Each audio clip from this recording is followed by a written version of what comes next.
ritual haji itu disebut ritual bodoh dan korban-korban tersebut dimasukkan ke dalam sumur Zam-Zam. Hajar Aswad menjadi pecah 7 bagian.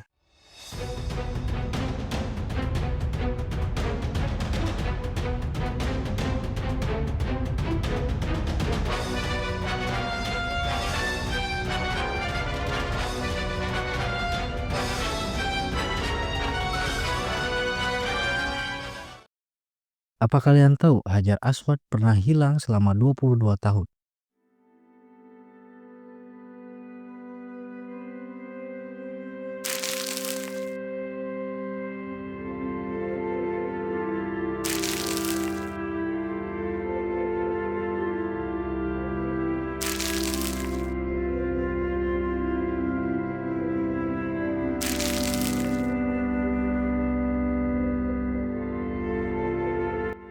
Ya, Hajar Aswad pernah hilang selama 22 tahun, atau tepatnya itu dicuri oleh suatu kelompok atau sekte yang dinamai dengan Karmatian atau Karamitah.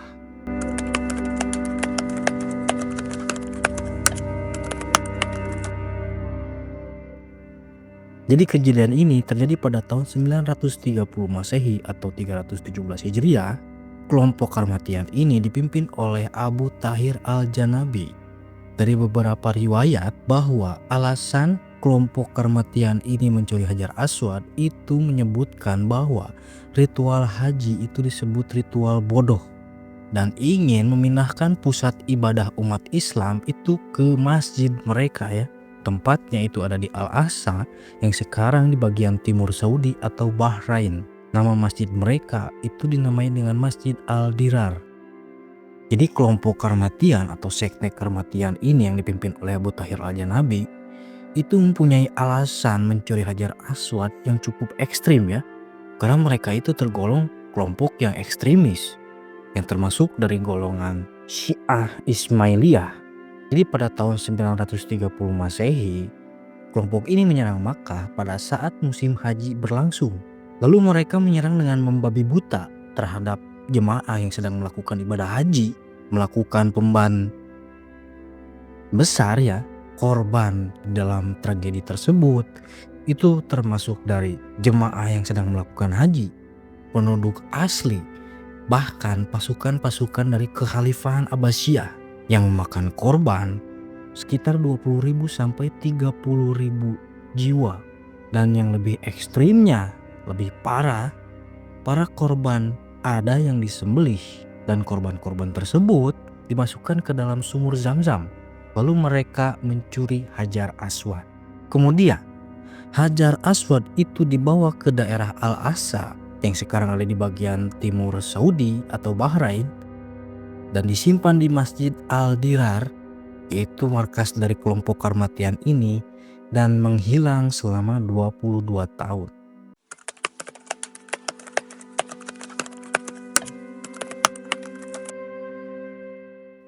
Lalu kenapa pemerintah Arab Saudi atau Kekhalifahan Abbasiyah tidak bisa langsung merebut atau menjaga Ka'bah juga Hajar Aswad pada saat itu? Bukan tanpa alasan mereka tidak bisa langsung merebut atau menjaga Hajar Aswad pada saat itu, melainkan ada beberapa faktor yang mungkin nanti saya akan bahas di akhir ya. Setelah insiden atau tragedi tersebut terjadi, ibadah haji sempat dihentikan selama 8 tahun. Namun setelah 8 tahun berlalu setelah dihentikannya ibadah haji, umat Islam yang ingin menunaikan ibadah haji tetap merasakan ketakutan, trauma yang berat karena merasa tidak aman untuk melakukan ibadah haji. Tapi sebagian besar umat tetap ada yang melaksanakan ibadah haji walaupun tanpa adanya Hajar Aswad. Apakah ibadah haji tetap sah jika Hajar Aswad itu tidak ada? Ya, tetap sah. Meskipun Hajar Aswad itu bukan kewajiban di dalam ibadah haji, walaupun Nabi telah mencontohkan untuk menyentuh dan mencium Hajar Aswad, tetapi itu bukan suatu kewajiban. Yang kita tahu bahwa mencium juga menyentuh Hajar Aswad itu adalah suatu sunnah. Kalian bayangkan ya, bagaimana perasaan kalian setelah tragedi tersebut terjadi saat ingin menunaikan ibadah haji.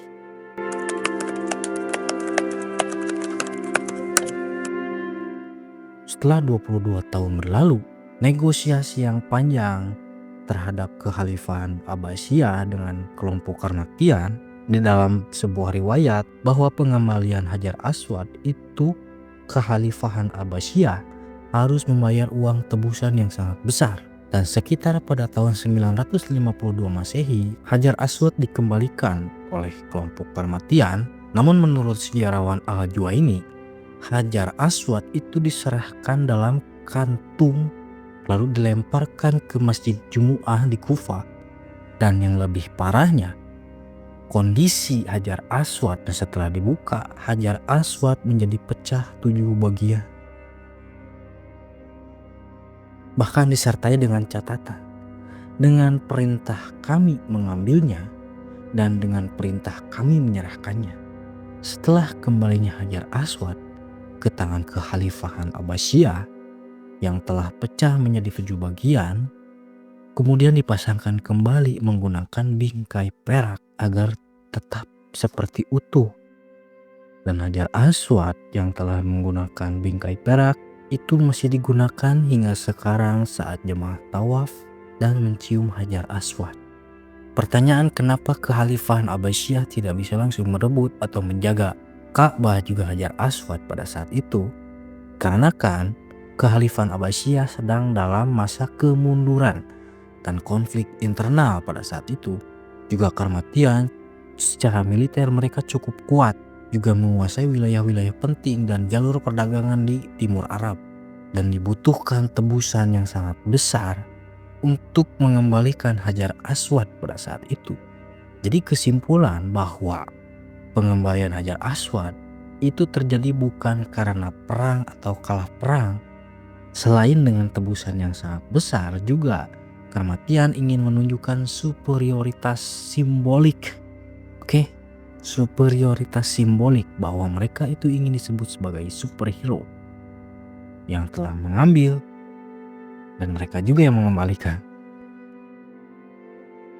Agak lucu kan? Lalu siapa sih kelompok atau sekte Karmatian ini yang sebenarnya? Di sini saya tidak akan membahas secara mendetail karena ini cukup sensitif ya. Karena mereka itu mempunyai 7 rukun.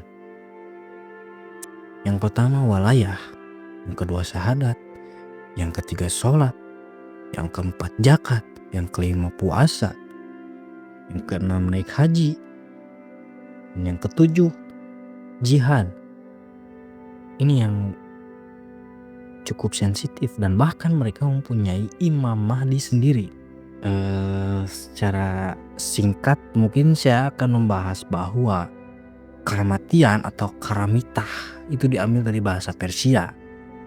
Mereka itu adalah sebuah gerakan militan Syiah Ismailiyah yang berpusat di Al-Aqsa di Arabia Timur pada saat itu. Dan tragedi pencurian Hajar Aswad itu dipimpin oleh Abu Tahir Al-Janabi.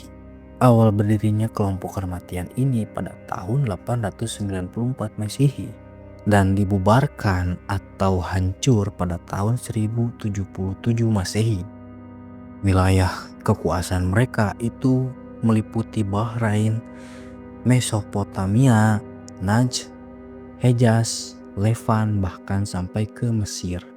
Ideologi mereka itu adalah Ismailisme, ekstremisme, sosialisme Islam, sosialisme utopia, terorisme. Lawan-lawan mereka juga adalah kekhalifahan Abbasiyah, kekhalifahan Fatimiyah, dinasti Uyuni, kekaisaran Seljuk. Mungkin sampai situ saja saya akan membahas kelompok Karmatian karena ini cukup sensitif untuk dibahas.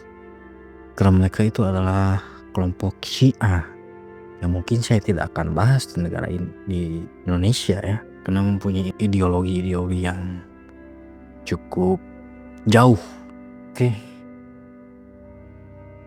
Semoga kita diberi kesehatan, semoga kita bisa ibadah haji ataupun umroh. Kebetulan saya belum dikasih kesempatan untuk ibadah haji atau umroh ya. Mudah-mudahan saya diberi kesempatan, diberi kepercayaan oleh Allah Subhanahu wa taala, dan juga mudah-mudahan saya bisa mengajak subscriber saya untuk umroh atau ibadah haji ya. Doakan dan bantu subscribe channel ini. Semoga saya bisa berkembang dan bahkan Jika ada rezeki, mungkin saya akan membagi-bagikan hadiah atau giveaway setelah mencapai 100.000 subscriber.